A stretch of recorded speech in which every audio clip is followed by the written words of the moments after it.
The clock says it's showtime, so I might as well start the show. Hello, everyone. This is Unfound Live for May 12th of 2025. I, of course, have a fantastic show lined up for you tonight. It's the least I could do, right? It has been a week. And we're going to, a lot of interesting things went on with me personally, more than even usual this past week that I want to get into. Hopefully, I know some people, I don't know, don't care for me. They want me to get right to the true crime disappearance stuff, but I'll try to get through them, each of them, give them each of their due. But a lot went on personally, all good stuff. Well, maybe one, but it really wasn't that big of a deal. But going to be doing that. As you can see, we're going to be talking about airport disappearances due to an article that I found. And also I'm going to be talking about probably maybe the most well-known airport disappearance from over 10 years ago in Bulgaria. Going to be talking about that, kind of try to see if we can make sense of all of that. I want to talk about this mystery that's still unsolved in the state of Idaho regarding a guy who was found dead in a church. He committed suicide. Going to talk about that. Also going to talk about, I did not have a chance to watch tonight's America's Most Wanted Missing Persons episode that started at 8 p.m. Eastern because I was doing this Friday's interview tonight. And so I couldn't watch it, but the interview did get done for this Friday. It was fantastic. And I will tell you about that later in the show. And if you're already saying, well, Ed's voice doesn't sound that hot, well, that's one of the issues. The one bad thing that happened over this past week, that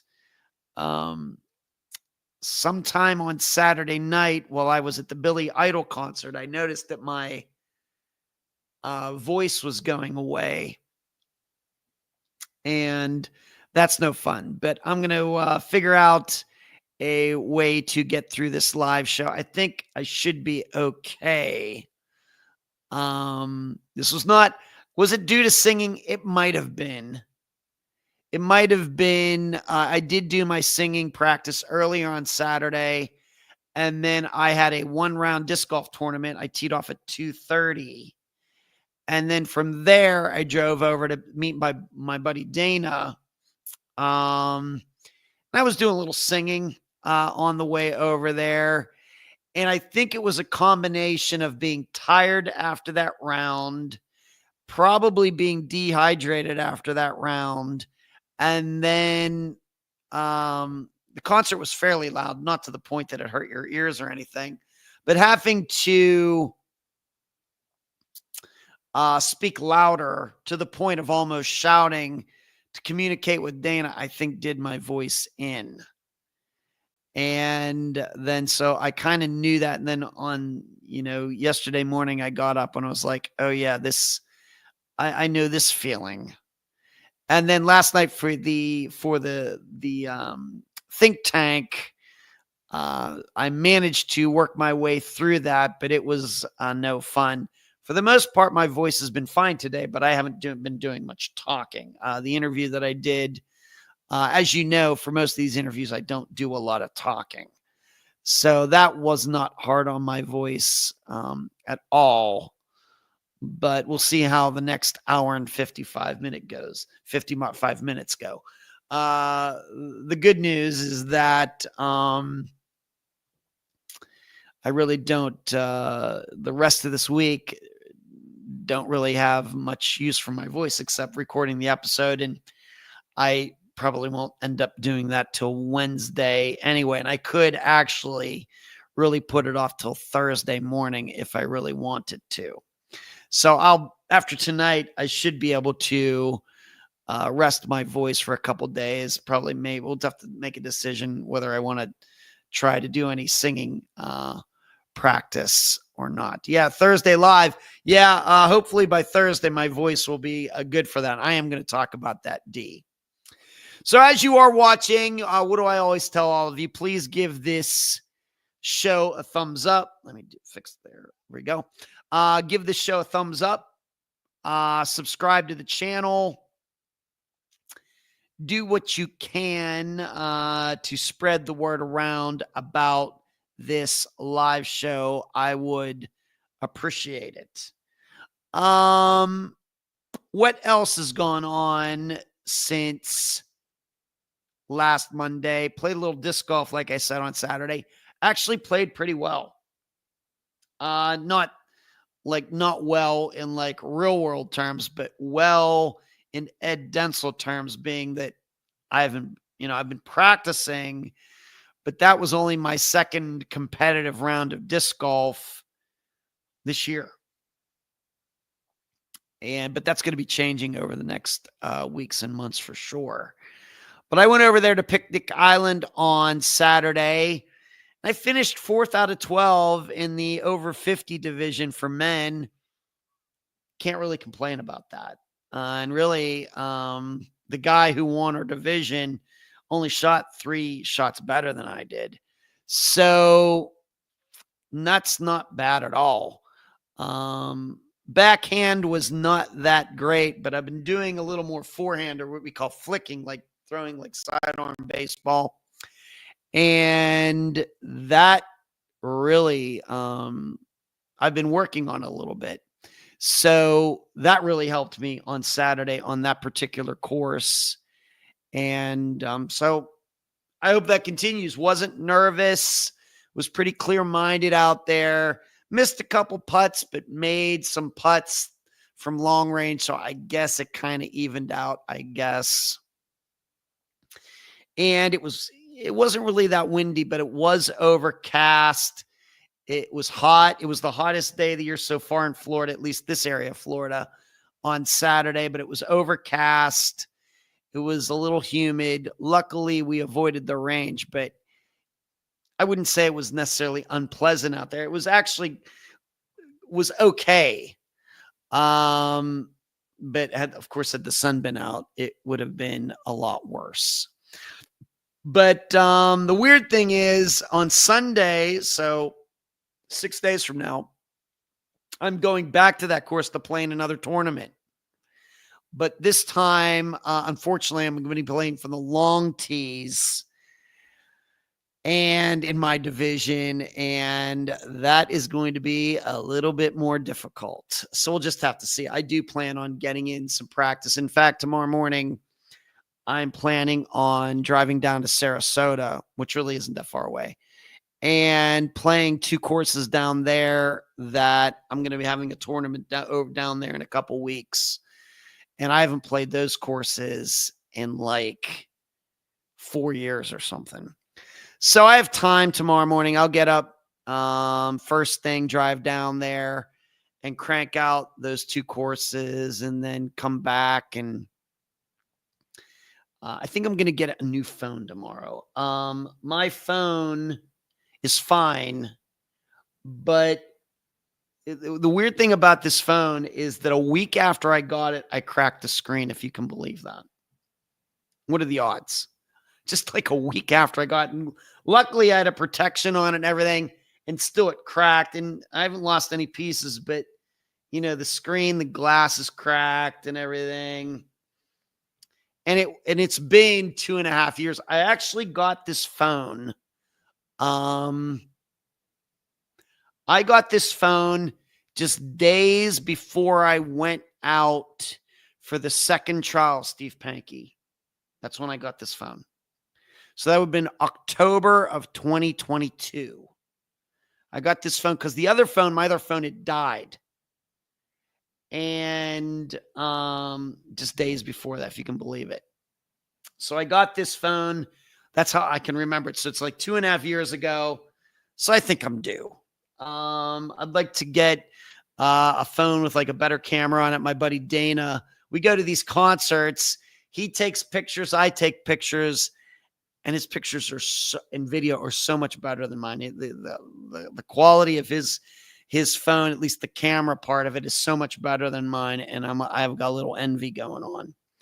So I'm probably going to do that tomorrow. So get up tomorrow morning, go down there to Sarasota, and on the way back, get a new phone. In fact, today I already took off all the important stuff and pictures and other things that are on this phone and took them all off this phone. So there's that as well in preparation.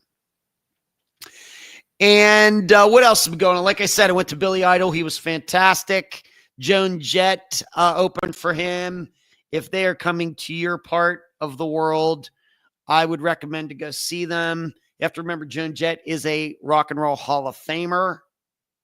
So remember that. Billy Idol isn't yet. I don't know if he's going to make it or not eventually, but he put on a heck of a show. Solid hour and 40 minutes. To my knowledge, as best as I could tell, neither of them are using backing tracks or anything. Now, of course, Joan Jett and Billy Idol, not known as being the greatest singers in the world. They keep their songs in a very limited range of singing, so that always helps.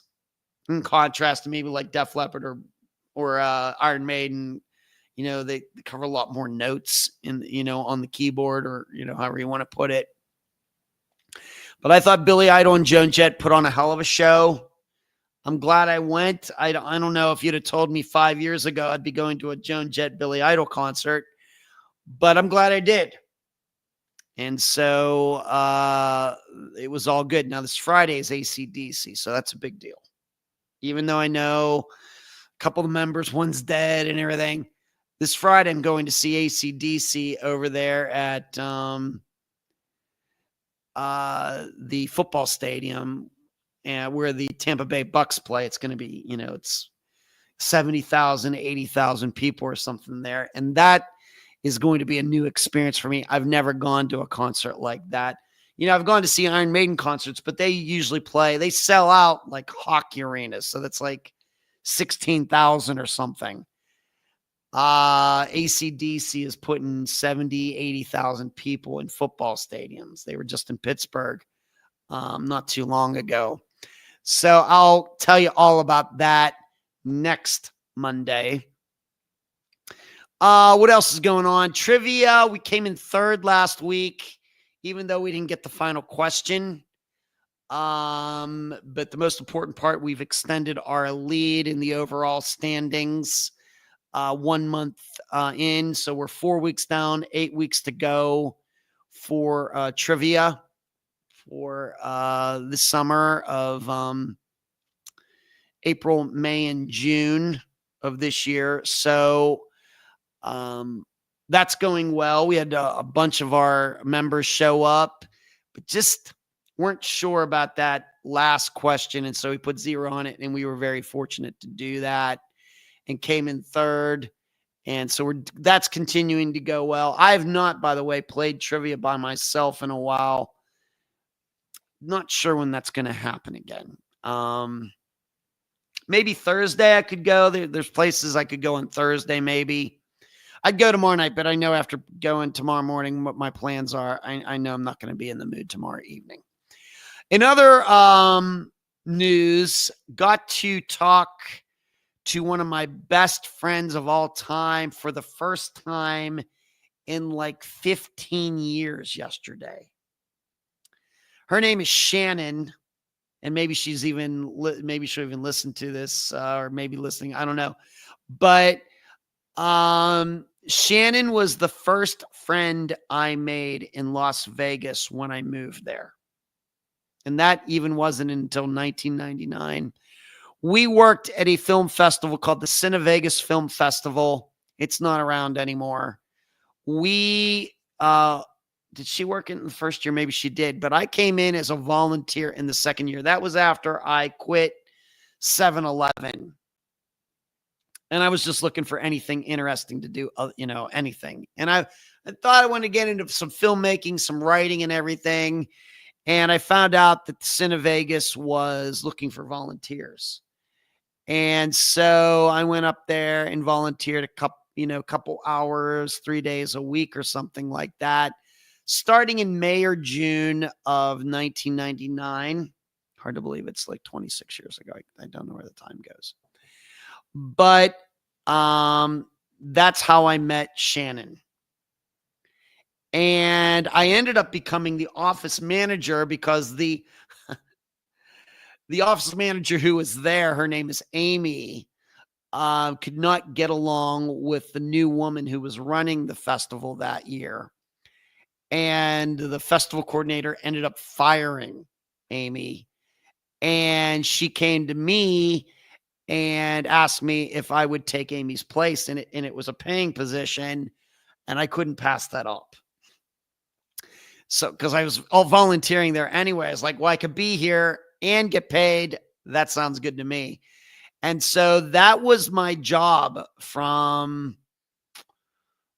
middle of summer of 99 until the end of the year of 99. I got paid to do that job, office manager for the Cine Vegas Film Festival. Then you just fall into these things sometimes. And then it was after that, I ended up doing like production work on films and commercials.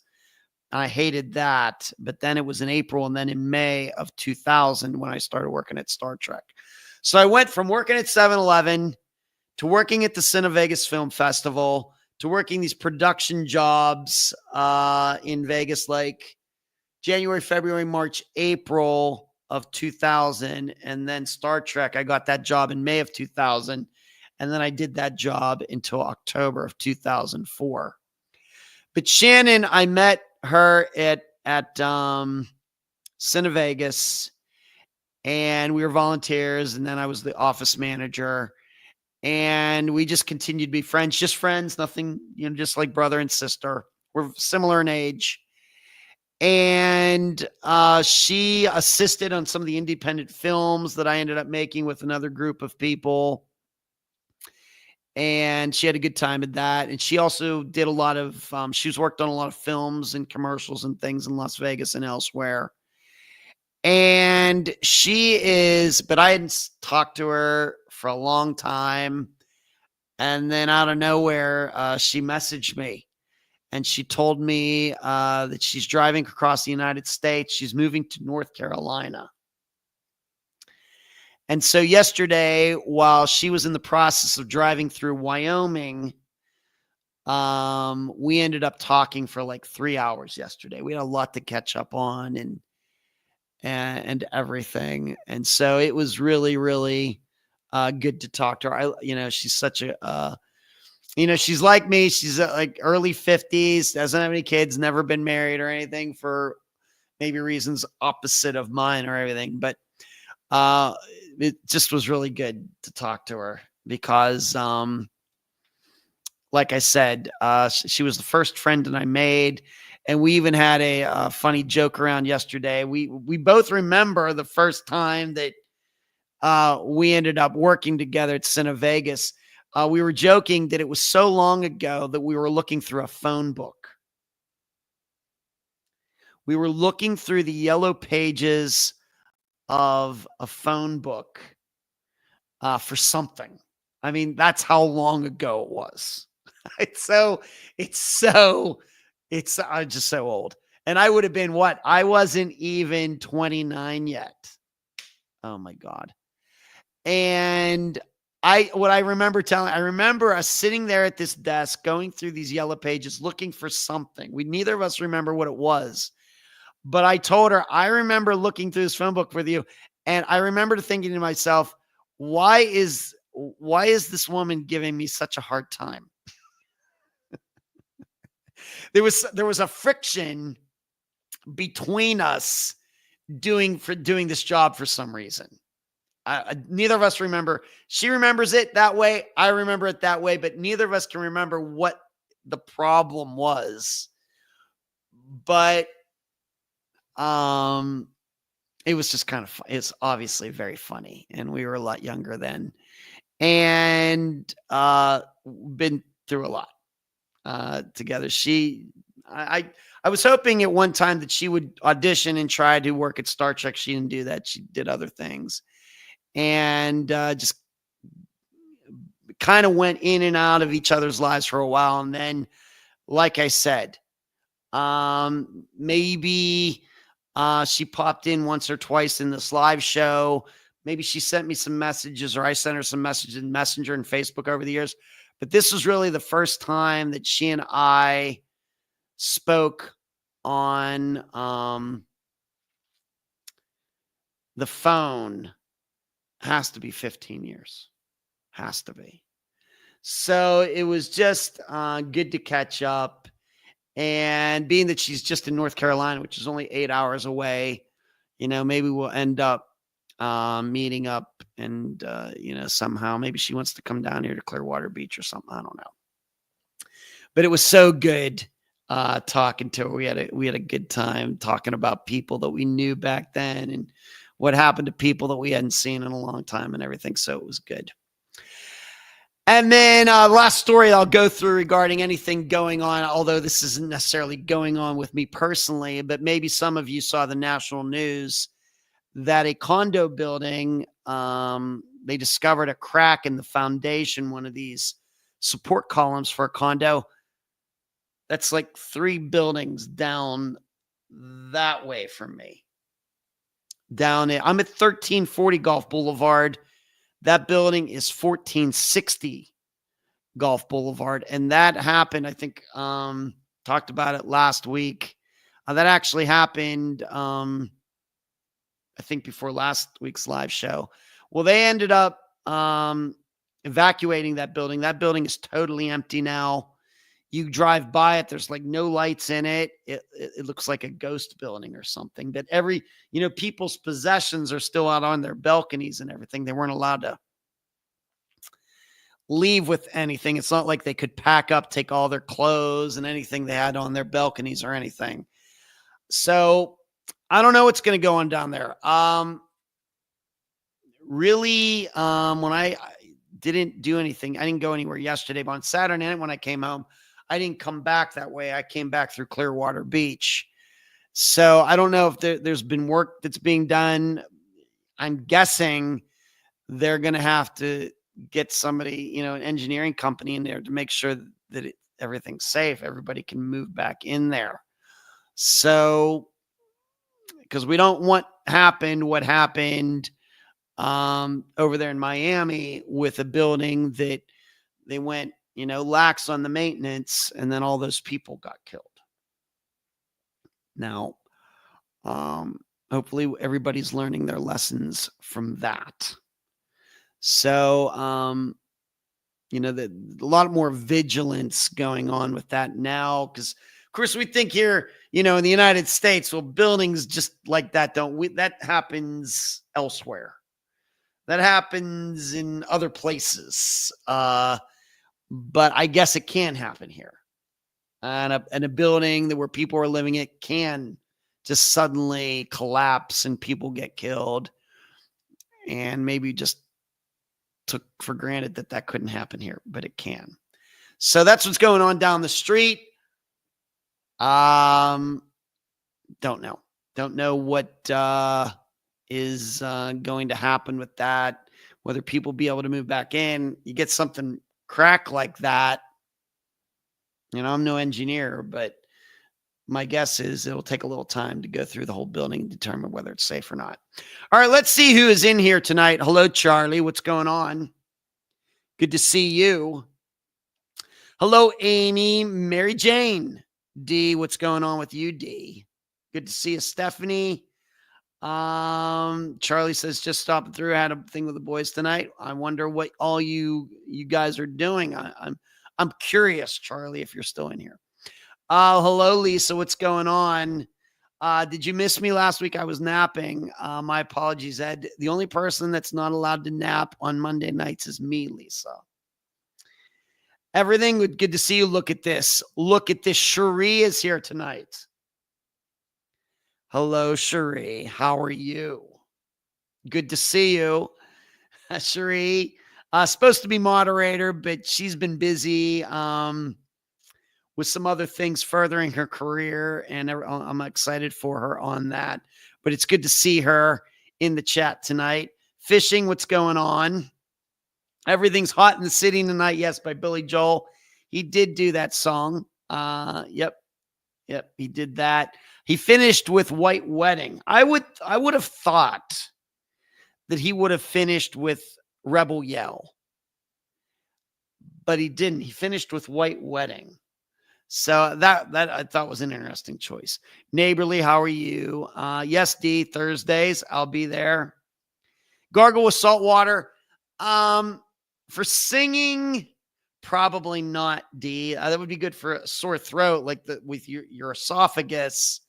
But when you have a rough voice like this, really the best thing is just rest, which of course, being me doing the show is not resting it. What are you gonna do? Shree says, same thing happened to me. Cracked my phone on my brand new screen on my brand new phone in the first month. Yeah, Shree. Look at that. I don't know if you can see it. Right there. What happened was I had it sitting on the passenger seat of my car. Hit the brakes probably harder than I should have. It slid off, and there was something metallic or something, I don't even remember what it was, on the floor of my car, on the passenger seat on the floor. Just went right down there and smacked it. So I think I'm due. And Lisa, going to the Royals game on Friday. My son really wants to volunteer to be the mustard in the ketchup race. I'll let you know. Oh, yeah, Lisa. You got to let us all know about that. Got to do it. You got to get it on video and post it. We got to see it. And also, not to put any pressure on your son, but he has to win. You know, if he's going to be mustard of ketchup, mustard, and relish, I'll take mustard. He has to win. No pressure. All right, let's get to all the stuff that I want to talk about tonight. And I think I'm just going to do it in order of the way they are listed in the title for tonight's live show: Airport Disappearances, Mystery Idaho Man, and AMW Missing Persons. I'll just do them in that order. And once again, as you are watching tonight, please give this video a thumbs up. Please share it. Please subscribe to this channel. You can see along the bottom of the screen, patreon.com/Unfound Podcast. You can support what we do here by signing up there, or paypal.me/Unfound Podcast. Or you can hit the join button right there on YouTube. And of course, the super chat. Anybody wants to contribute through super chat tonight by hitting the green button down below the chat, and you can contribute to what we do here at Unfound as well. All right, first story has to do with airport disappearances.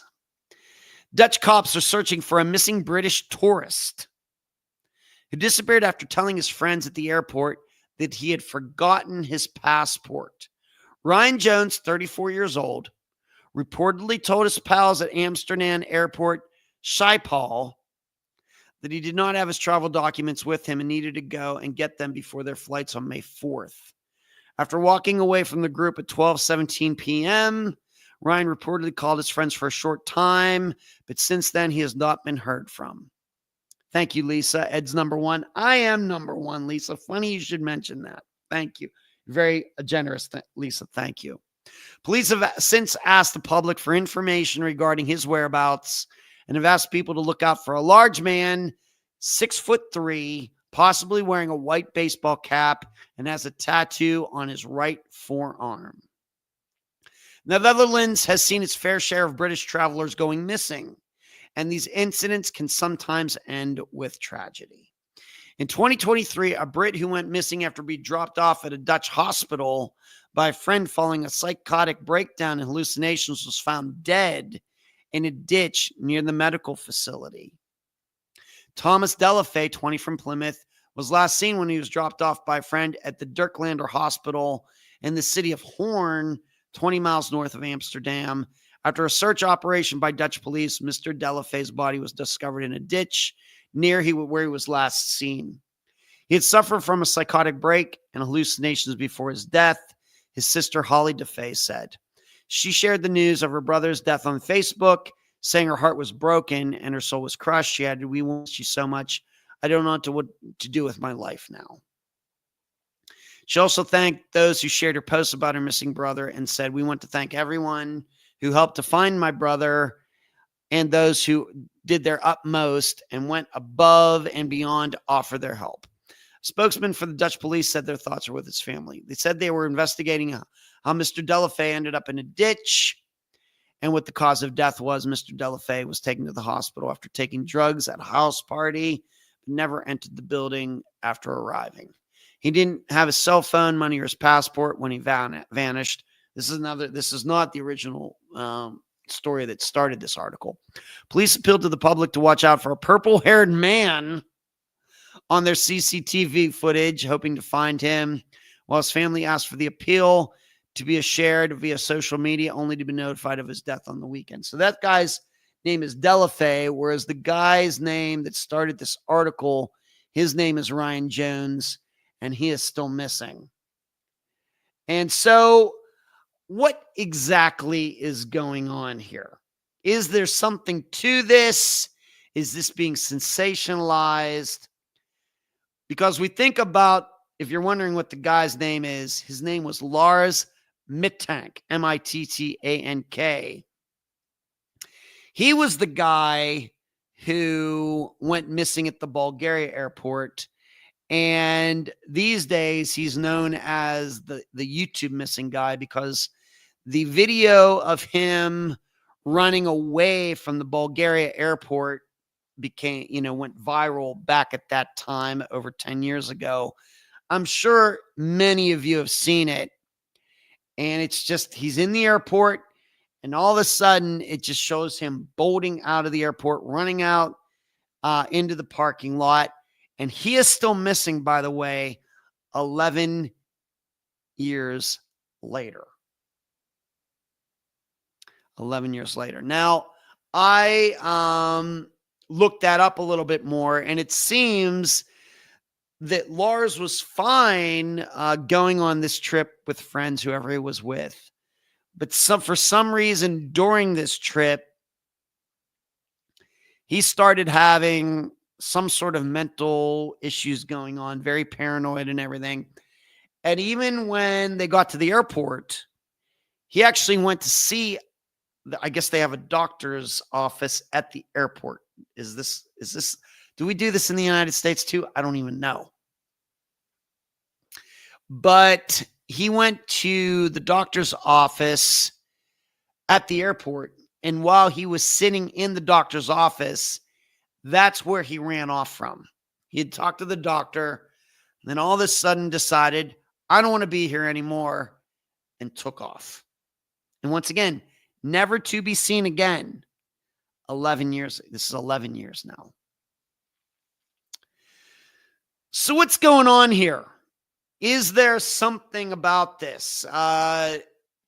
Here are some of my insights regarding disappearances of people going. Of course, we had a well-known case, was it last year, where the girl went to the or a young woman went to the airport with her family, and then she left the airport, and of course she was hooking up with the guy in her life, and he was kidnapping his kid, and they ended up going to Mexico. Or remember that story? I forget their names right now. But so we have that. And is there something to this? Is it only, does it only get our attention because it's airports and not some other place? Well, what's going on here? I think it's a little bit of a lot of things going on. I think first of all, we can't forget that flying for a lot of people is very stressful. All right. And I used to be one of those people. I used to be one of those people. In fact, for some reason, in the late, I did not take a flight on a plane between 1987 and 1995. Because I had developed a fear of flying for some reason. And it's through that I became so knowledgeable on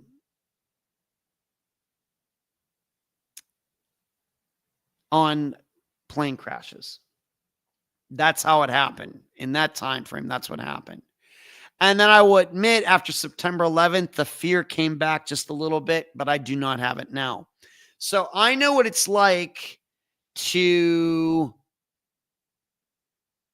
have that fear. Maybe some of you still have that fear. Maybe some of you have to take some sort of anti-anxiety drug before taking a flight. I know some people, if they're taking really, really long flights, that say that they're flying from the United States to Europe or something, they'll take something like an Ambien to knock them out for the entire flight because they have a fear of flying.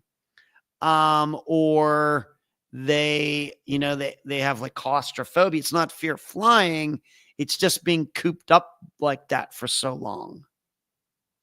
And, the walls start to get closer and closer. So we can't forget that. That it very well could be these people are getting to the airport and just developing a fear and say, I can't get on the plane. And who knows where that fear can take somebody. It's hard to say. Now, also, it could be just actually, it doesn't have to be illegal drugs, but just regular medication. If you're on regular medication that somebody has to take, whether for like cholesterol or whatever else, but if they also have a fear of flying and they take some anti-anxiety pill or something like that, who knows how all of that is going to get mixed together. Unpredictable. When it comes to drugs that deal with your head, that anything's possible. I think we've seen that over and over and over. And even going back to the example of people who use Ambien can make you do all sorts of crazy things. And it's one of the reasons, the main reason that back when I started having sleeping problems in late November, by the way, I'm sleeping pretty good these days. Last few days have been, I think, some pretty good sleep. So I'm really happy with that. But, Ambien can make you do crazy things. That alone could be it. And if you do not take it the way it's supposed to be taken, people could run off. I mean, you could Google it. Just to Google, weird Ambien stories about people taking them and then driving around and coming home and their car's parked in a different spot and they don't know how that happened. And here they were driving around on Ambien and their brain was like totally checked out. So we might be open to the idea that even with medication that is legal, that if you mix it the wrong way, or it could just be one of the medications itself. For example, with Lars, maybe he thought he was in the middle of a dream. Maybe he didn't know that this was really reality. Or the guy who's mentioned at the beginning of this story, Ryan Jones. Maybe it's the same thing. He didn't realize that he's actually in reality, thought he was dreaming. I think this is possible. Now, if of course it's illegal drugs, then then anything's possible. But I do think there's something that you could develop a connection between fear of flying and anxiety, something like that, that could make people make choices they normally otherwise wouldn't make. That's not outlandish to me at all. Of course, we know lots of people, have fears about all sorts of things. Fear of dogs, fear of heights. And we know the lengths to which those people try to avoid those issues. Of course, there's a lot of weird phobias out, like the fear of the number 13 and all sorts of things. Just recently, trivia, there was some phobia that was the question. It was the fear of mother-in-laws. That's really a phobia. And we all know the lengths to which we've gone throughout the years of avoiding people or situations. And we know that the anxiety and stress and our heart rate goes up. I think we have to be very, very open to this. Now, having said all that, I think we also have to realize that the number of people who are getting to an airport and then not deciding to fly is 0.00001 of the people who actually do end up flying. But I think because it's an airport, because people usually are traveling with others. There are people waiting at the destination to pick that person up because of all the security that we have these days at airports, because of the cameras and everything. I think this is why it gets so much of the attention that it does, because there are expectations. This person was supposed to get on this flight. Why didn't that person get on that flight? The person got dropped off in the airport. Oh my gosh, what happened? And then they go to the video, shows a person walking off, running off, getting into just got dropped off by one taxi, gets in another taxi, and then the stories start. But we just have to realize that as an overall percentage of the overall flying population of the world, it is so, so minuscule. But I really think that the video somewhat blows it out of proportion, sensationalizes it. And even if we could, being that this Lars Mittank disappearance is, so well known, if we didn't have video of it, none of us would even know who Lars was. I'm not here to put the guy down. I feel horrible about what happened, but that's reality. If we just heard that there was a guy in Bulgaria who showed up for for a flight, and then he ran away from the airport, but there was no video of it, I don't think, even for all of us who take interest in disappearances, I don't know how much it would really stick in our heads. But being that there is video of it, and it shows him, he's not jogging, he's not walking fast, he's not jogging. He's at a full sprint. Nobody's going to forget that. So that is certainly part of it. And of course, we can't avoid maybe what is the most obvious point. Maybe these people just don't want to go back to where they were. That certainly happens in the United States. I'm not here to get in politics and immigration and green cards and everything else, but it is a well-known fact. If you live here in the United States, a lot of people come here on vacation and somehow find a way to blend in and stay here and not go back. People think they're going to the airport. They're not. They're not. And in fact, I last year tried to cover a disappearance of a guy who came to the United States from Eastern Europe for business and never went back to Eastern Europe. I talked to his daughter. We had a good conversation, and that was about it. I tried to get back in touch with her through Messenger. Just kind of fell off the map, or decided she didn't want to talk to me anymore or whatever. But we have to realize that is a large part of this as well, that people come maybe to the United States, maybe other countries too, and just decide, you know what? I don't want to go back.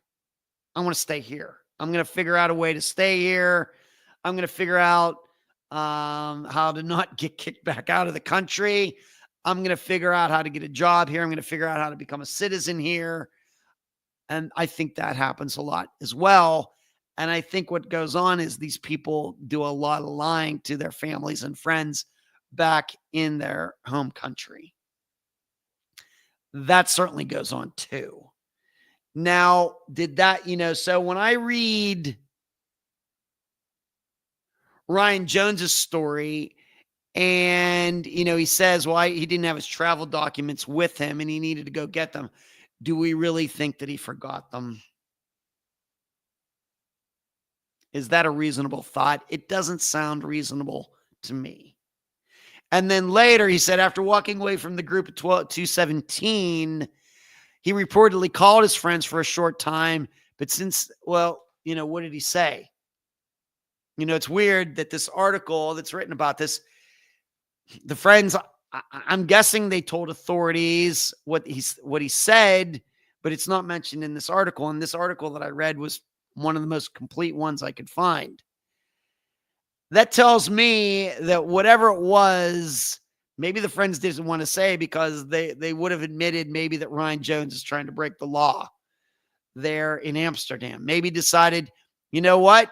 He doesn't want to go back to England or, British. He doesn't want to go back to Great Britain. He wants to stay in Amsterdam. And of course, we would know that would be illegal. So maybe that's why the friends aren't saying too much except to just say, yeah, we talked to him. This happens a lot. So a lot of things go into this type of disappearance. You just can't say it's anxiety. You just can't say it's drugs. It could be a combination of a bunch of things. But it could be very, very, a lot of reasons that none of us would understand. But I'm inclined to believe that some of these reasons are ones that, although we wouldn't do it ourselves, that we do understand. And I think it's just gotten a little blown out of proportion due to the things that I've already mentioned. So I just don't think that every one of these cases is a Lars Midtank situation. I just don't. In fact, I'm going to say that Lars is the exception to the rule about people who get to airports but don't end up flying. See what everybody is. I see Marty. Everybody loves Marty. It seems him getting in here. Lisa says, Sheree, I have this little game score thing always at the top of my screen. 7-0 Royals. They're having a good season so far. Amy says, I remember Lars. D says, also remembers Lars. Everything says, you just wonder what happens to these people like Lars. Hard to say everything. I mean, if they're really, truly 100% having some sort of mental breakdown, then I'm inclined to believe that it's no different than people who have this happen to them and airports aren't involved at all. They go off. They maybe become homeless for a long time. Maybe it gets to the point where they take on a new persona or something, new name, and they don't even remember being their former self. I'm open to that. But I also think everything that maybe in some of these cases, they're faking it. Like I said, because they really don't want to go back to their home country for whatever reason. So they might fake being paranoid or something. Desperate people do desperate things. I even know a woman, to be frank with all of you, who came to the United States and was able to get into the United States, claiming that she was being persecuted in her home country. due to her religious beliefs or something like that. Well, it ended up that was all just BS. And she just wanted to move to the United States and become a United States citizen. I know somebody like that. Like I said, desperate people do desperate things. And so the lie, cheat, and steal. And, when we talk about the people who are coming to the United States and get into the United States, I'm not here to get into the politics of it, but without going through the regular channels, the channels that are set up by the federal government in the United States to get into the United States, these are all desperate people. And so there's desperate people maybe to get into countries, and there are desperate people who don't want to go back to their home countries. I think and when you're desperate like that, I think you come up with all sorts of ways to stick around. Mary, hey, I had his fellow and Unfound, what a Monday this has been. Have you had a Monday from hell, Mary, or what? Is that what you're saying there? If that's so, I'm sorry to hear that, Mary. I've had a pretty good Monday myself. Mary, she goes, for how many years didn't you fly? 87 to 95. So I'm guessing about January. So over 7 years. 8 years. 8 years, Mary. I think it was from January of 87 to about April of 95. I didn't fly. And then after that, though, I flew in 96. I flew in 97. Flew in 98. Flew in 99. I don't know if I probably flew in 2000 as well. Flew in 2001. And then, of course, September 11th. And then I flew like in 2003. I think that's the way that all worked out. So about 8 years, Mary. Was Lars on something? According to the stories, no, everything. But maybe just nobody knew about it. Amy says a meltdown at an airport doesn't surprise me. Not me either too much, but like I said, I still believe it's very rare. Hello, Marty. Look at you getting all the love tonight, Marty. Boy, I'm jealous. Everything that sounds like it's possible. Okay, thanks, everything. Stephanie, also a person having a breakdown is vulnerable to people with bad intentions. Could be. So, a person's at the airport having a mental breakdown. Do they go out and get picked up by the wrong person who just happens to be driving near the airport? I guess it's possible. Doesn't sound very likely, but okay. Marty, very true. Never underestimate a desperate individual. True. Wow. Well, good for you in getting over that fear. Fear of flying can be scary. So very understandable. Yeah. Have to remember fear of flying, totally irrational. Fear of jumping out of a plane, rational. That's a rational fear. But fear of getting on a plane is irrational. I mean, if you're going to be really fearful about traveling, you should be more afraid of the drive to the airport than of the actual flight. If you're really afraid of traveling, you should never get in a car ever again. Ever. Ever, never, ever. Just remember that when it comes to thinking about flying. Now, as far as claustrophobia, obviously, that is somewhat irrational too. The walls really aren't closing in on you. And being that I've had a sleep issue, that I had, and now I'm somewhat getting over it. Same thing.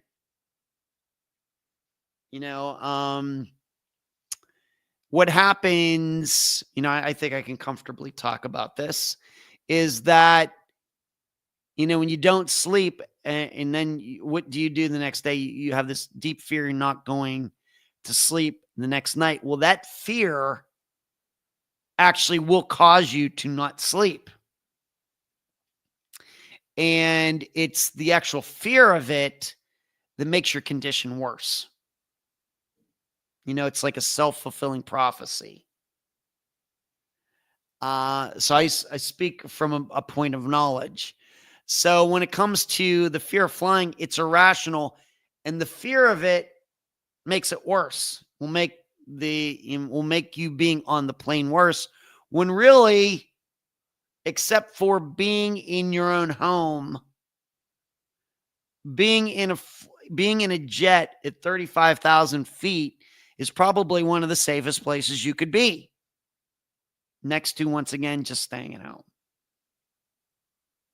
That's what the stats say over and over and over. And certainly it's truer than ever, despite what happened there in Washington, D.C. just a few months ago. Despite that, flying still the safest place to be, other than you just staying at home. But easy for me to talk. And Lisa says, we love you the most. Aw. Yeah, Marty. You hear that, Marty? I'm still number one. Don't you forget it, Marty. D, don't tell me that I hate going places. Well, sorry, D. But even when it comes to traveling in cars, it's the safest it's ever been. Now next to flying in a plane. Now, when I say flying in a plane, I mean a commercial jet. But when you start talking about those little one propeller planes and you got amateur pilots, that's different. All right. That's different. But if I'm talking about commercial air travel, American Airlines, Southwest, Lufthansa, whatever other, for the most part, commercial airlines of the world, safe. Now with cars, yes, less safe than flying in a commercial jet. But really, given what we've done in the United States to fight drinking and driving, DUIs, and also being, high and driving, when you also look at the way cars are built today compared to 30, 40 years ago, when you look at what they've done with technology as far as designing roads and everything, driving is safe as it's ever been. So maybe that can give you some comfort. But intersections always going to be the number one place where it is most dangerous. When at a place where you have two roads crossing, always going to be dangerous. This is one of the reasons that so much of the rest of the world has gone to circles. What we call it, the roundabouts. That you don't have the stoplight. You get to where roads are supposed to be crossing. You have you're diverted and you go but round the thing. Those things, if you don't know, those things work. I know in the United States, we look at them as kind of weird. What is it? What am I doing here? What is this? Where am I supposed to go? Because we have one right up here in Clearwater Beach that I go through all the time. But statistically, even though we Americans think they're weird, and that's like a European thing, that's like a British thing, don't bring that over here. It's very clear. Studies have been done. Roundabouts are way more safe than, 90-degree stoplight intersections. It's not even close. It's not even close. And that's why, in a lot of cities where they're developing, cities that are still growing, that's why you see a lot of roundabouts in new portions of cities, because they just know that there are fewer accidents. So, and I'm all for that. Lisa says, I'm actually way more afraid of driving versus flying. I drive all the time, but I have to take deep breaths. If that helps, Lisa, if it helps. But what about the safety of a pedestrian crossing a jug handle? I wish I knew what a jug handle was, Stephanie. But what about the safety? You know what I'll say to that? And anytime you're somebody walking out in the street and cars are whizzing by, it's always going to be dangerous. I don't know we'll ever be able to do anything about that. Of course, if you're a pedestrian, you get hit at 10 miles an hour by a car, you could die. And a lot of times it's not even just the collision of the car, it's the person's head hitting the pavement is what actually kills them. They might be able to survive the actual impact, but it's the head hitting against the pavement that's usually the worst part. Mary says, really, I didn't know roundabouts were going to be more safe. I always felt I'm going to cause an accident while going around one. Well, the reason you feel that way, Mary, is because you're not used to them. But you can find the studies. Just Google it. It's very, very, very well known that roundabouts or circles, whatever you want to call them, are much safer than what we would call traditional crisscross intersections. Jug handle is the word where I'm from for what you're calling a roundabout. A jug handle. I've never heard that, Stephanie. That's crazy. I've heard them called circles and roundabouts. That's it. So someone passed me the other day by driving over the median of the roundabout. I don't know what you can do about that. So fear makes people do crazy things, whether it's fear of flying or the fear of driving. I think it's fear is all very similar. For the most part, fear is irrational. Fear only makes the situation worse. But I guess in certain situations, fear, can remind us of not doing some stupid things. Maybe. But a lot of times, most of the time, fear is irrational, whether it's something like driving or something just as public speaking, or, we have to realize the greatest fear, they do these polls all the time. The number one fear that continues to be the case through decades of studying this, number one fear people have is of public speaking. Number one fear. Now, what's weird to me, because I've never had a fear of public speaking. But that's an irrational fear. Of course, you think you get up there and make an idiot of yourself. Well, nobody's going to die. It's not like a plane crashing. It's not like going out into traffic with a car and somebody going through a stop sign. So, that's all about fear. So there we go. The disappearances regarding airports. I think there are a lot of different things going on. All right, let's move on to this Idaho story. Where is it? Hold on a second. Let me find it in my notes.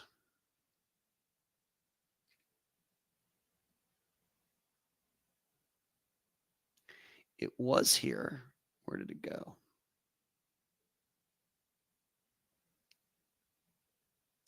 Here we go. Unidentified person. I'd rather be in the casket than give the eulogy. Oh my goodness, Lisa, don't say that. All right, here is this unidentified guy. And we're going to try to sit here and figure out tonight what can be done.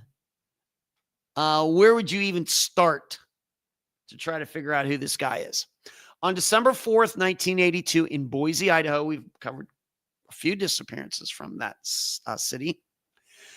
A man was found dead under a pew at the Sacred Heart Catholic Church. By the way, how about the new Pope? He was observed shortly before his death, standing at the pew just as people were getting ready for the 4 p.m. confession. An autopsy revealed that the man had died by suicide. He ingested cyanide.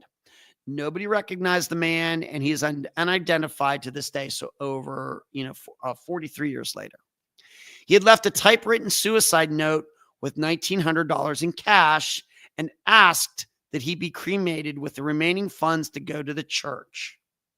His final wishes were not granted. He was buried at Syringa Garden Cemetery. A public funeral was held with 200 to 300 people showing their respects. He had signed his suicide note, William L. Toomey, Toomey, which proved to be an alias, and that's actually the name of the manufacturer that made clothing for priests and nuns. Yes, there are clothing companies that specialize in that stuff. Standing at 6 feet tall, 175 pounds, and the man was 35 to 45 years of age, with sandy-colored hair, possibly sun-bleached, styled neatly, gray eyes, tan, cleanly shaven, and well-groomed. His clothing suggests that he was possibly a rancher or other in Western trait. He was wearing a green long-sleeve shirt, jeans, belt with buckle, a bolo Western-style tie, cowboy boots, and a Seiko wristwatch. What went so wrong in this man's life that this was the only way out for him? What was the significance of the church? There was a theory that he had been involved in the murder of a priest and nun, but no evidence was ever found to support this. Fingerprints are available. There are no exclusions at this time. If you have any information, it's Ada County Coroner's Office in Boise, and that office can be reached at 208-287-5556.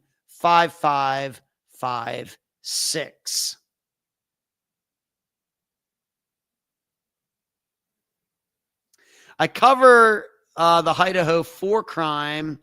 You just popped up in my feed. Gonna go some now. Thank you. Turning over every stone. Okay, thank you. So what could be done here in 2025? Well, I'm guessing the easiest thing to be done, of course, in 1982, they didn't know anything about DNA.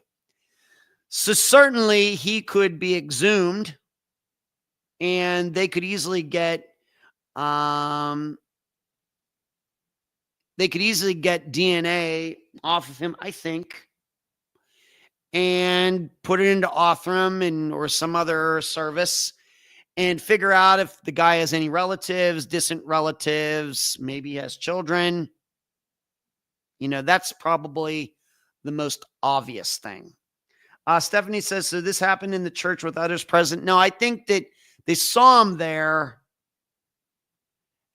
and then later they discovered that he was dead, I think. Stephanie, I don't think he just died, collapsed in front of everybody. They said they found him under the pew.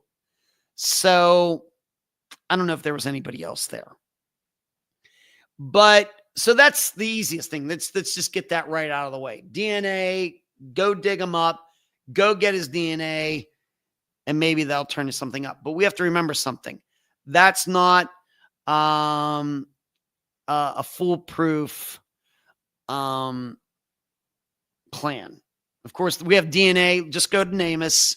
Check out all of the unidentified people there. They have DNA for all of those people too, and it hasn't helped. So nobody should ever think at any time that DNA is the end-all, be-all for any of this, because oftentimes it's not. Over and over and over, we see that. Does it eventually solve some crimes? It does, but it certainly doesn't solve all disappearances, all of crimes. So we have to start thinking more like they had to think before DNA came along. We have to start thinking back to like when this disappearance happened. What can you do if the DNA doesn't work? Well, I will tell you things that come to my mind after reading the story. And it seems to me a lot of people knew about this. I had never heard of this until it popped up just within the last few days. The first thing that occurs to me is, how easy is it to get cyanide? To order. Now, I realize, of course, we all know cyanide has industrial uses. Now, what those industrial uses, I don't know off the top of my head. But cyanide exists for other reasons than to kill people. Let's put it that way. But I would want to know, how easy would it have been to get in 1982? Is that something that you could get through the mail, or do you go to some sort of industrial store to get it? I'm going to guess that it's fairly well regulated, being that it can be so dangerous. So that's something that comes to mind. So we might be open to a few ideas. Did this guy have a job where he had access to cyanide? Or is this something that he had to order somewhere? Because obviously this was not a murder. This was planned. It wasn't somebody like somebody slipped him the cyanide in the church and he died. This was certainly a suicide. So he meant to do this. Now, why? Unclear. Maybe he'd been trying to do this for years and finally came upon a way that, he figured out this was the way to do it. So this is something that comes to my mind. It's kind of the same thing with going back to Dale Kerstetter's disappearance.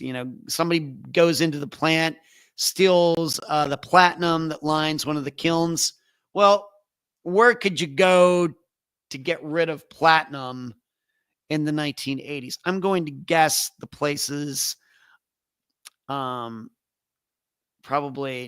not that many. So when it comes to cyanide, I'm also going to guess, even here today in 2025, that if you wanted to get cyanide through the mail, I'm guessing there are only so many companies who do that. This is not like ordering from Amazon or something. You have all these different so there's that. Also, it's interesting to me that the note was typed. Very, very unusual. In a way, it could make you think, did somebody else type it up? If this was like a Columbo episode, in fact, there was at least one Columbo episode with John Cassavetes as the killer, where he wanted to make it look like his mistress killed herself and had typed out this suicide note, and Columbo figured out that she didn't type it. So typed suicide notes, I'm guessing, are rare. Now, why would somebody type out a suicide note than in contrast to write it? Could it be that this guy had some disease that would not, could he have had, some sort of disease or something where he couldn't control his arms, like the Parkinson's disease or something like that, where you're so shaky that you can't use a pen or something? We might think about that. Maybe that's the reason that he committed suicide. He had some disease where he was starting to use control of limbs, maybe like ALS, otherwise known as Lou Gehrig's disease. That's also something that comes to mind. What also catches my attention is how it says how he was cleanly shaven. Now, we know he was planning to do this, but for some reason, when he was found, he wanted to make sure that he was clean shaven. Was he possibly trying to disguise himself? Could it be that this guy in his regular everyday life before this had a beard or something? And because it's obvious, he didn't want anybody to know who he was. That's why, on the note, typed or not, he signed it with the name of a clothing manufacturing company, which was surely not his name. So obviously he was going to certain lengths to make sure that he was never identified. And so what's also then occurs to me is hearing that he's clean shaven.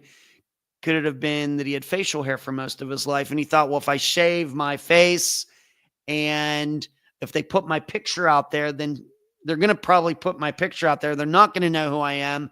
I know my picture is going to go into some database somewhere, and I don't want everybody who knows me to know that I committed suicide. So I'm going to shave my face, and maybe I'm getting my hair cut different than how I normally have it. So hopefully people won't recognize me.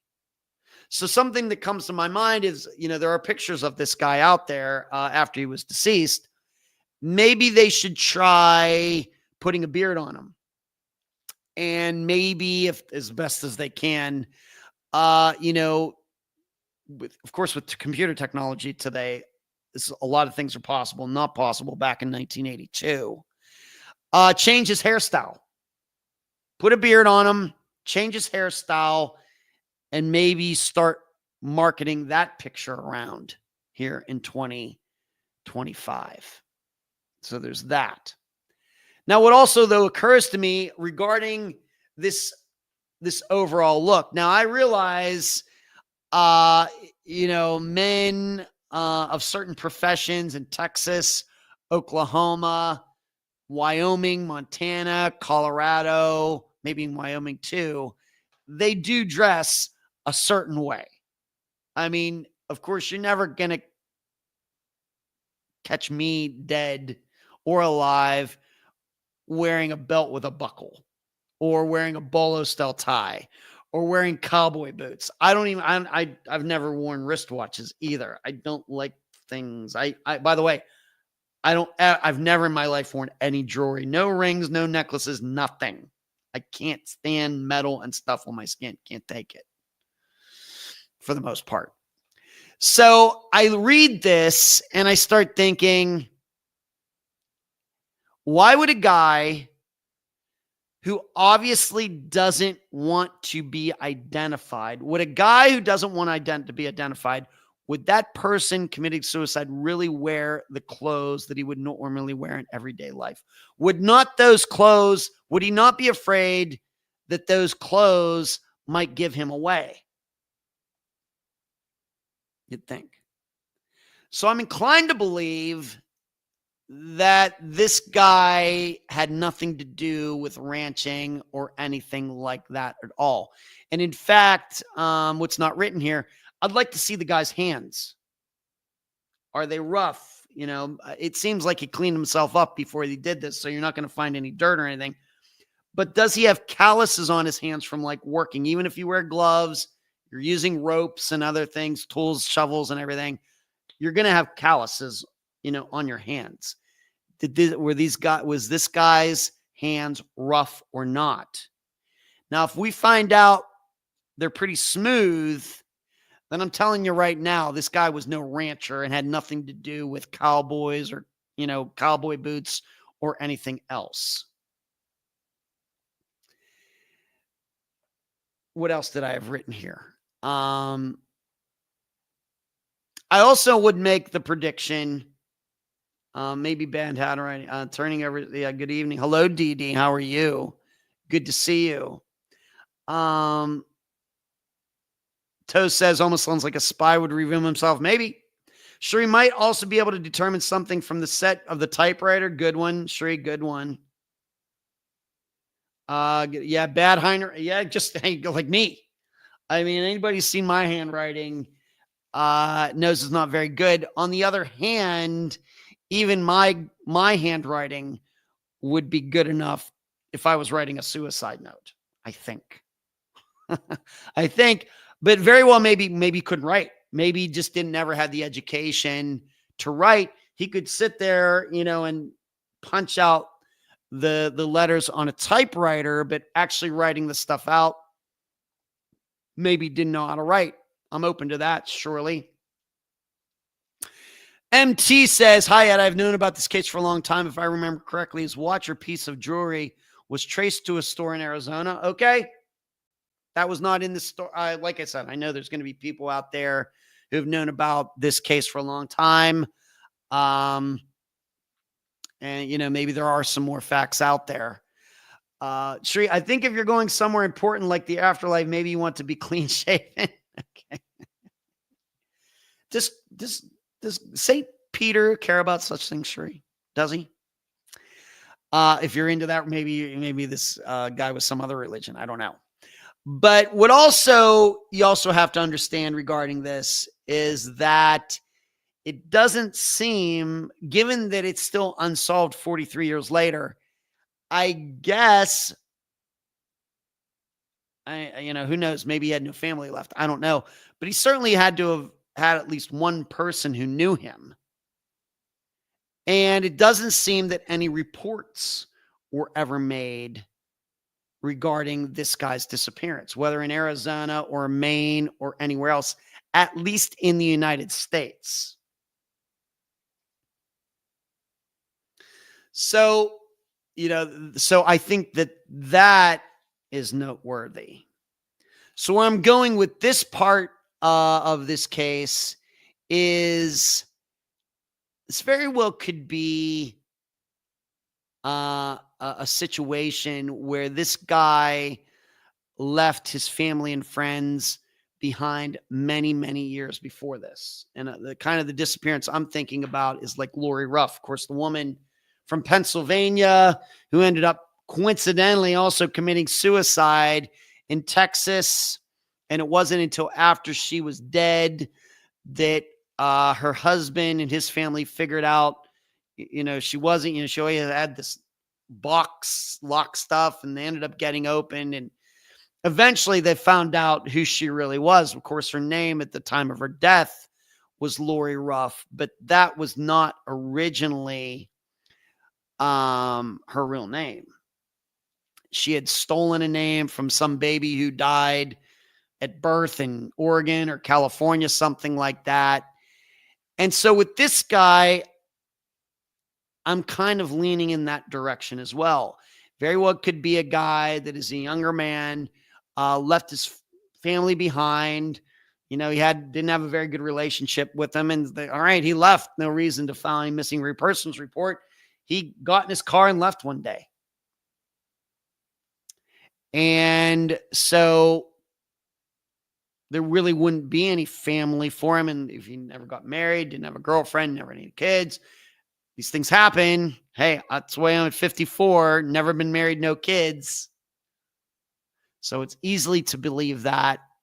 So I could be inclined to believe this is not a kind of situation where he goes missing and then is committing suicide in this church like a week later. If this is solved, I will be very, very, very surprised that that's the situation. Now, we also have to remember there's no guarantee that this guy was an American citizen. Just because he was found in Idaho doesn't mean anything. Just because he's a white guy doesn't mean anything. He could be, we go to any country in the world where Caucasian men, make up a decent percentage of the population. Canada, Australia, most European countries. You could go on and on and on with this. So we can't take for granted that he is an American citizen. And maybe that's the reason that this continues to be unsolved. Could be. Could be he left at a young age, moved to the United States, and that's that. And also what I know, if he never had any kids or anybody here, DNA is not going to help you. Anybody who's related to him is off in some other country unless they ended up moving to the United States over this time. I guess that's possible. So this is where my mind goes. Like I said, not an expert on this, just looking at it from this one article. It's one of those situations you wouldn't think that it would be unsolved or unresolved all these years later, but it is. So what we have to do is we have to start thinking, what are the reasons that would be the situation? And we can lean on these other disappearances where people did move on, start new lives, and then they were found out later. And that's all I'm using to come up with some of these ideas that I have. But I think what I'm making clear here is you don't need DNA to do this. Now, certainly DNA is the easiest way. It's the way that takes the least amount of footwork. But I think there are other ways to do this if somebody really wanted to get into that. Toes says, Idaho and Washington State were popular areas to send people that were in the witness protection program. That could be. Might be interesting to think about that. The thing is, though, you'd think, being that there's a federal database of people under the witness protection, you'd think somebody would have just let everybody know by now. You'd think. Rockford, the choice of clothes makes me think about David Glenn Lewis, Texas Super Bowl disappearance found in rural Washington. I'm familiar. Heather Grotman wrote about that disappearance. That's why I know about it. Maybe he wore camouflage expecting to never be identified. Yes. Yeah, if people aren't familiar with that, that's going back some years. This guy was in Texas. He was vanished during watching the Super Bowl, and just a few days later, he got hit by a car in the state of Washington. No explanation for it. No idea how he got there, why he got hit by the car, nothing. But I certainly could, as Rockford, hello Rockford, by the way. I could certainly believe the idea. Yeah, he was trying to do that thinking he wouldn't be identified. Possible. Certainly an idea. And I always wondered about the possible connection to the church. Suicide is considered a sin. Did he know and wanted to be in the church hoping to be forgiven? Or is religion not an issue at all? Shri, MT, I think religion is definitely in play. Okay. I don't know. It's one of those things where is suicide, just because this guy committed suicide, we can't determine if it was a rational or irrational act. I think most of the time, at least in Western culture, we think of suicide as being an irrational act. That we see most people who commit suicide and we're like, we think we could have helped those people. They didn't have to do that. On the other hand, sometimes suicide outside, of course, we know what, at least in Christianity, what they think about suicide. It's very much frowned upon. But we're just thinking about this world. And if you're told that, you do have some, cancer that's incurable, or you have something like I brought up before, ALS, where there's no cure and it's a long, horrible road to death. Or if, if you find out you're diagnosed with Alzheimer's or dementia, the certain situations that might be considered to be a rational act. And then, of course, the example I always give is like September 11th. Those people who were stuck in the World Trade Centers, they had two choices. Of course, I'm not sure at the time they knew that the buildings were going to come down. So they had two choices: either die by fire or die by jumping out of the window from like the 100th floor. Both choices suck.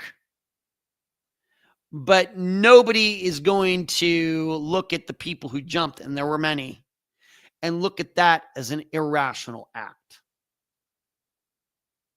I mean, I can't imagine it.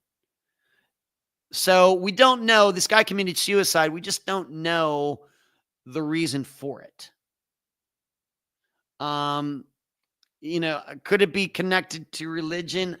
I don't know, but we don't know if he was acting rationally or not. All we know is he typed this suicide note with instructions, and that's it. It very well could be that he really, in the end, didn't know what he was doing.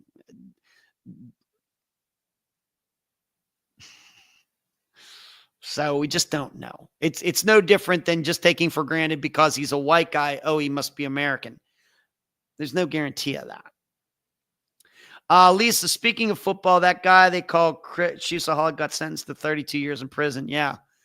yeah, the guy who was a bank robber and everything, the greatest Chiefs fan, went on the run from robbing banks and everything. Thank you for letting us know, Lisa. And, Lisa, just your typical Chiefs fan ripping people off. It's a dang shame. So I don't know. Of course, good to look at this unidentified man this way. Toe said, I got to go. Glad I found you. I sent a link to a fellow YouTuber that covers the Idaho case too and lives in Clearwater area. See you soon. All right. Great. Thanks. This person also lives in the Clearwater area with me. That is weird and ironic. All right. Thank you, Toes. Thanks for tuning in tonight. But I guess we also have to realize there's a reason this case has been unsolved for 43 years. There may just be, maybe they've tried all the things that I just named here and it didn't go anywhere. Very possible. I don't know. I don't know if anybody knows that. And we just have to understand there are a lot of cases like this where bodies have been found and they aren't identified. Now, through DNA, other means, it's getting easier, I guess. But there's still a lot of unidentified people. Now, when I say unidentified people, I don't just mean like a bone or something. I mean entire bodies like this guy was found. And the people are still unidentified. It just doesn't seem possible. It is. The example I give is, I brought him up just recently before, Sandstone Doe. This guy who was found, he'd been shot execution style, and his body was hid in a cave out near Lake Mead, and some hikers just happened upon it. That was like 20 years ago. And they know his height, his weight. They know how he was murdered. They have his clothes. They know that he was getting a root canal done at the time that he maybe got shot in the dentist chair. That's not what I mean. But, if you've ever had a root canal done, you realize they can't do all of it in one day. So he got the first part of the root canal done and then was murdered. So they knew that about him. Still don't know who he is. So it's just things like I said, and you'd think that they would be easy to solve, and they're not. Now, I've convinced myself with Sandstone Doe that guy is not an American citizen. But there's that. My son says, Lisa says that the extent that Chiefs fans will go to be able to afford going to games. I know it's disgraceful. The Chiefs, those games should be for free, Lisa. D, well, I have a feeling when they find Sebastian Rogers' case, I feel he killed himself. All right, D. Only one I know that lives in that area is Bullhorn Betty in Clearwater. Okay, D, and me too, I guess. So that's the guy in Idaho. I'm hoping some people, of course, I can't. I have enough work to do. But I'm hoping that this news on this maybe get some new people, new thinking, maybe people right there. And, it'd be easiest if were people in the Boise, Idaho area that took an interest in this and try to figure out what happened here. Can it be solved? Absolutely. Do I think it'll be solved if I live for another 30 years? Hard to say. Hard to say. Rockford, my prime example is Jennifer Fairgate case, unidentified woman in Norway hotel room. Never heard of it, Rockford. Never heard of it. Jennifer Fairgate case, unidentified. Yeah. I don't know. It's just weird. But, I have to think on the other hand, that for me, I think about myself. Once again, I'm a bachelor. I don't have any kids. My father is 88. And, I joke around, but he very well may live to be 100. But He's 88. He's already like 16 years past his expiration date as far as American men go. The average age is 72 of men who die in the United States. But then I have two brothers and a sister who are like 20 years older than me. So, I'm going to get to a point in my life where, all of the older family members are, if I live long enough, where all the older family members are going to be gone. And I'm just going to have younger families like Charlie, who you see tunes in here every Monday night, and my niece, Ashley, my nephew, John. But I suppose you could see a situation where if I went on some trip by myself when I'm like 75 and died somewhere,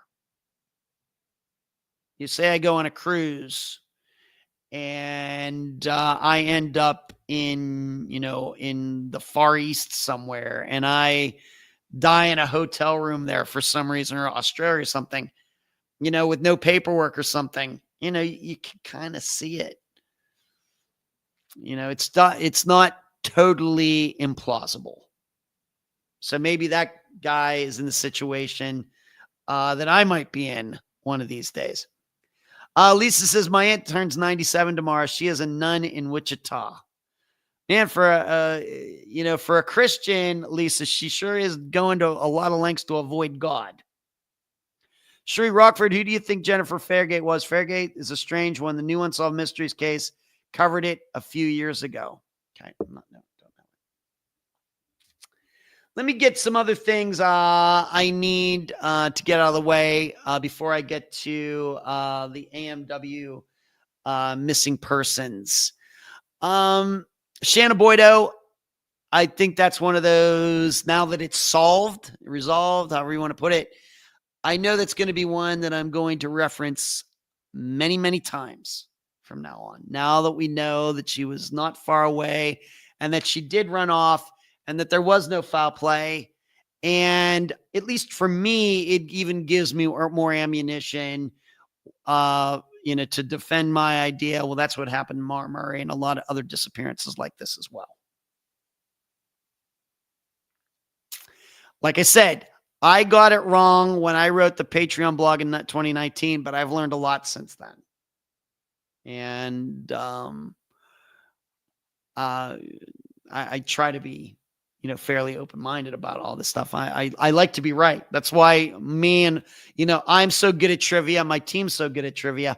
We like to be right. I'm very creative too, but I like to be right. I like to get things right. It's very important to me. And this is one I know Shanna's disappearance, going to keep bringing it up for sure. Moving on, Tom Brown got buried yesterday. Or was it Saturday? This weekend.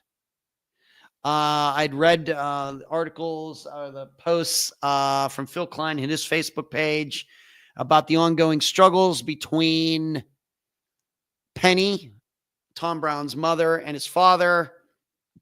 I guess that got resolved. And Tom's, at least the remains they have of him, were put into the ground within the last couple days. But nobody should think that that's ever going to be the end of the story. It's not. It's certainly not. I think it should be. I continue to say we're never going to know what happened to Tom Brown. I hate to be negative like that. But anybody otherwise who says, oh, one of these days they're going to find out, I'm not convinced of that at all. At all. Unfortunately. I know it sucks. And does it have something to do with what has gone on? You know what I'm talking about? I don't think so. I think that the way I view Tom Brown's disappearance, from the moment he went missing on his own, my opinion, that it was going to be a big question mark. And I don't know if any investigator, whether private or paid by the government of Texas, could have changed that. That's the way I look at it now. Everything outside of that is just sensationalism. Anybody who says we're going to be able to figure out what happened to him, it's not going to happen. It's I will. There's one caveat: if they find the rest of them. Now, I could be convinced that the other 65% of them is still out there around Canadian somewhere. I mean, they only found 35% of them. The other 65% is somewhere. Maybe if the rest of him is found somewhere that, but I guess what I'm also saying is the rest of them is found, then for sure it was not a murder. Of course, I think that already. But my best bet is we're never going to know for sure. Never. And that's why I think that anybody who says otherwise and all these crazy theories and everything, it's just to fill up time. That's all it is. That's all it is. Moving on, trivia with D. We're doing that when? Thursday this week at 6D. Is that what we decided? And I appreciate you moving it for me, being that I'm going to ACDC on Friday. We're doing that on Thursday, D. Of course, everybody just be looking out for that. Was I funny for once, Lisa? Thank you. Rockford Tree, no idea. I tend to go for less exotic explanations. Maybe a well-off woman on the run from bad domestic situation or the law. I'm going to have to look that up. Or you can send me some information on it, Rockford. Whatever you think I need to read regarding that, you can send it to me.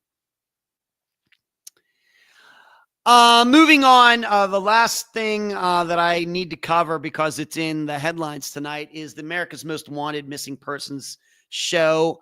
I did get a chance to watch the first one. I did watch the second one. Did not get to watch tonight because, as I told you early on in the show, that I was doing the interview for Friday. It went very well. I'm very excited about releasing that on Friday. What are my assessments of it so far? D is saying Thursday for trivia at 7 my time. It's 7 my time, D? Okay. All right. The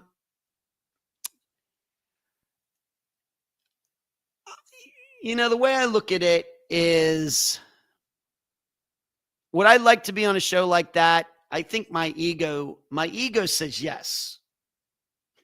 All right. Everybody has an ego, whether you're an engineer, an accountant, or podcast, or whoever else, and you think that you know a lot about something, you want to be recognized for it. That's your ego talking, especially if you think that, you can help people, whatever it is. The problem is that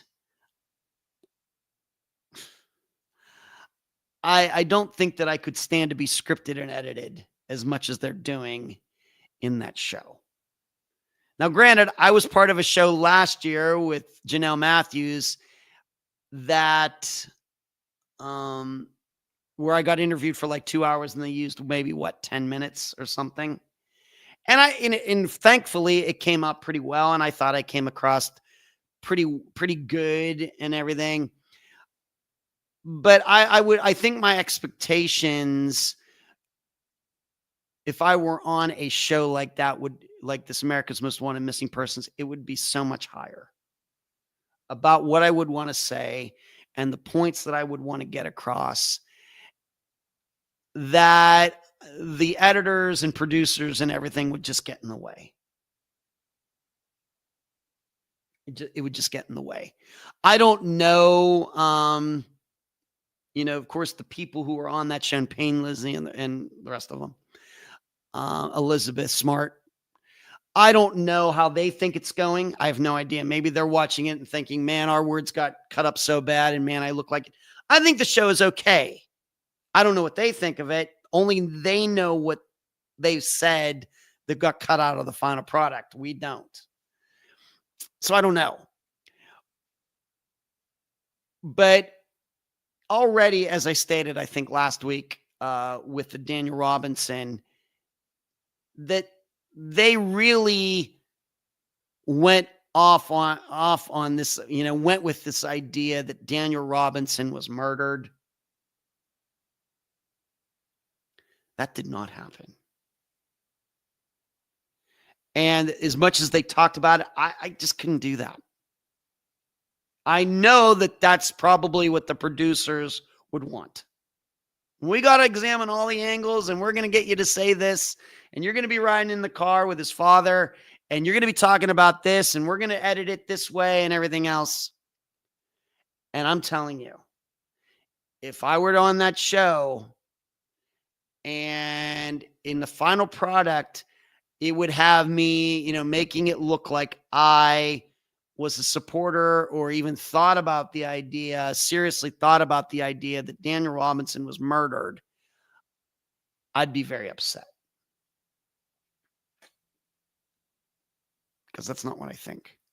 But with editing, they can make it look like you said anything at any time. So I just don't think that it would fit my style. I don't think that it would fit the kind of ethics that I don't know if there's any morality or anything. It's certainly not illegal or anything, but it certainly wouldn't fit the ethics that I think that I bring to this podcast. Whereas on the other hand, when it came to what I ended up saying for the program that came out last year regarding Janelle Matthews, I think that was fair. I think that they represented my position very well. And really in the whole entire series of that, I was the only one who expressed any doubts of Steve's guilt or whether they proved it. And that's true. They even put in there, hey, I even said, hey, that Steve Pankey's a strange cat. They even put that in there. True.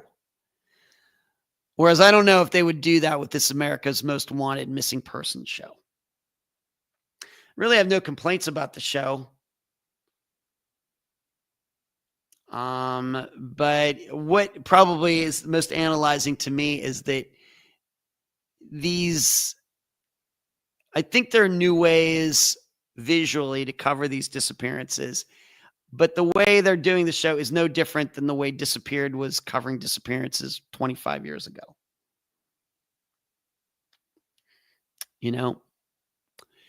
Whereas when we talk about how sports are filmed these days, different than 30 years ago. The way TV shows are made, regular TV shows, sitcoms or whatever, different. Whereas they're still doing the same thing regarding disappearances and everything. And the whole format, although I'm sure the families are ecstatic about their cases getting, their loved ones being featured and everything else, the format just seems a little dated. It feels very 1990s, early 2000s-ish. With all the technology we have today, we could be using green screens and we could be using Google Street View and satellite view. And, there's a lot of different ways to, make it more visually interesting that they're not doing, maybe due to money or lack of creativity or something. So, Taylor Willis, who have been following Sebastian Rowe, the guy who said he would not leave the house without his shoes, right? Rockford, the cringiest true crime shows are those where the experts act like they are following clues and suspects in real time. Most aren't even scripted well. Yeah, I know. Like I said, Rockford, it just would not. I mean, I think all of you know me by now. That there's just things I won't do. So, and I know that restricts me in that phase of what I could be doing with the podcast and with my knowledge and everything. And that's really why I am trying to do other things instead of that, where I just have a lot more freedom to talk about things the way I know they are, and I don't have to worry about being edited. I can just go into a room and talk about it. And I know people are listening. I thank them for listening because I have important things to say and I want to answer questions and everything. But, as you know, with the podcast, time constraints, I don't do very well with that either. But as far as one of the disappearances they featured last week with James Yablonsky, this young man who in the middle of the night got a gun, took his father's truck, took off. The truck was found by the side of the road. And then very near there, they found a little campsite where obviously James had been. It's one of those things you just don't know what's going on. This is one of the reasons I say that no matter, of course, James, underage, whether it's somebody that's underage or an adult, very, very, very difficult to get inside a missing person's mind. Now, very well may be that James, was he having troubles at home, troubles at school, had some mental health issues, maybe in the early stages of that. All possible, I guess. But why did he choose to do things this way and take the truck? Of course, we might guess on why he took the gun, unfortunately. But, the truck, and why did he stop it there? And why did he go up to the woods there? Don't know.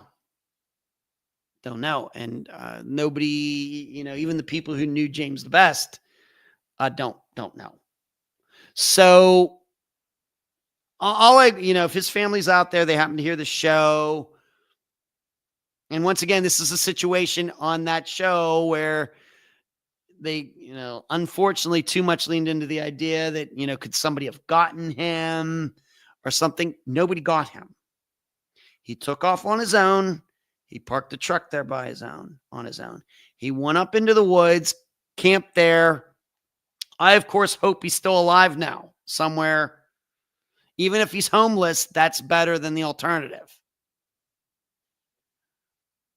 But I think the statistics say that James, this young man, harmed himself out there in the woods, and he just hasn't been found yet. Now, it very well maybe went quite a long ways. You know how I always have this thing about searching a mile in any direction. This might be one of those exceptions, maybe. But I think they just need to keep searching that area over and over and over. Get pushed to the side the idea of foul play or anything. And if he's out there, if he's still living, I don't even know where you would even start with that. I don't know. Could be anywhere then. If he's still alive, he could be anywhere. Whereas if he is deceased, then he has to be in that immediate area somewhere, because we have to start thinking about what's he doing for water, what's he doing for food. And of course, my interpretation of this is that adults who do this might be a little more hardcore. They start getting hungry, they can just ignore it or anything. Whereas, kids, for the most part, they want something, they want it now. That's part of being immature. You want something, I got to have it right now, or I'm going to be angry. And so we might be open to the idea of, with his disappearance, if we're to think that maybe he tried, to get food, any stores broken into around that area at night. Grocery store, 7-Eleven's technically, I guess, never closed. But other convenience stores, any of them broken into, what was taken? I didn't hear anything about that in that episode. So I don't know if that could be looked into or not. But that's really the limiting factor is food and water. Usually human body can go without water safely about 3 days. That's it. If you don't know, that's about it. For food, of course, depending if you're overweight or underweight or whatever, weeks. Look at the Jews who survived the Holocaust. They weren't fed at all. They went for weeks and weeks and weeks and months. And luckily they got saved, and a lot of them had very long lives. But really, but generally we're thinking some weeks, and that's about it. So James Leblonsky, but I'm convinced he's still in that area. He's still in the area near where the truck was. So that's my commentary on the America's Most Wanted Missing Persons. Like I said, did not get to watch it tonight. I did DVR it. I guess I'll watch it tomorrow if I have time. So that's about it. So what are we doing this Friday? What is going on this Friday? We're going to Kingsport, Tennessee for the 2023. Let me make sure I get this right. Let me pull this up. The June 27th, 2023 disappearance of Layla Santanello, Santanello. She's not on the Charlie Project, but she is on NamUs. Her mother, Jennifer, was the guest this evening. A story we've heard about a lot on Unfound. Young woman gets mixed up with the wrong guy, gets mixed up in drugs, and she shows up at one of these motels where she shouldn't be. And she's going around. She was meeting somebody there, but then went off. And then, was it because she was high or something? She came back to the hotel, and she's going down, banging on doors, trying to find the right room. And then there were witnesses who I guess are believed, who said she walked away from this motel off into these woods nearby. But then the next morning, she was seen at a nearby warehouse bumming a cigarette off a worker. And this employee said that, yeah, she seemed fine. I gave her a cigarette. She didn't have any shoes on, but I gave her a cigarette, and she took off. We never saw her again. She went off in the direction of this like pathway system they have there that's called the Green Belt. She went off in that direction on the morning of, so when I say morning, I don't mean like 2 a.m. I mean after the sun was up in the sky. It was daytime. And she walked off, never to be seen again. Now, she did have a shady guy in her life, but it seems he did what he could to try to find her. But on the other hand, he was also ripping people off while he was doing this. So we talk about that. And what you hear about is a young woman who went downhill very quickly. She went from being anti-drugs, and her mother says she would actually make fun of people who are addicts. And she quickly became an addict herself, to the point where she and the guy, were living at her mother's house, and they didn't want to get a jobs, and they were doing drugs in the basement. She had to kick them out. And so they went and stayed at the guy's place, and then guy's mother's place. And then he and Layla had a fight, and that's how she ended up being at this motel in the first place. It does seem that he has an alibi. And like I said, did try to look for her, was calling around trying to find her, including calling Layla's mother and father, trying to find her. And she's still missing. And, the thing about it is that although Kingsport isn't Washington or, Washington, D.C. or New York City with nothing but, pavement and concrete and steel, there were searches done around that area in these wooded areas. She wasn't found. In addition, there were no witnesses to her that morning, even though this is one of those, paths we have it here in Pinellas County too, where you can walk and bike and everything. Nobody ever reported seeing her on that path, even though she was heading in that direction. So it's tough one. Once again, Layla Santinello went missing from Kingsport, Tennessee, June 27th, 2023. Her mother, Jennifer, is the guest. So that's it. I made it. Me and my voice, my rough voice, we made it the whole 2 hours. I appreciate all of you tuning in tonight. Please, before you leave, give this show a thumbs up, subscribe to the channel, do all those things. Join this channel, patreon.com/Unfound Podcast.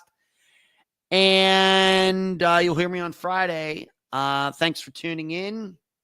Keep your heads on swivels out there. What day was True Crime? You know this case. Once again, no shoes case. Are you talking about SF Investigates? I'm not sure what you're talking about there, D. But I got to go. Thank you all so much. And I guess Charlie's not in here, but I'm going to say it anyway. Charlie, say hi to the kids for me. Good night.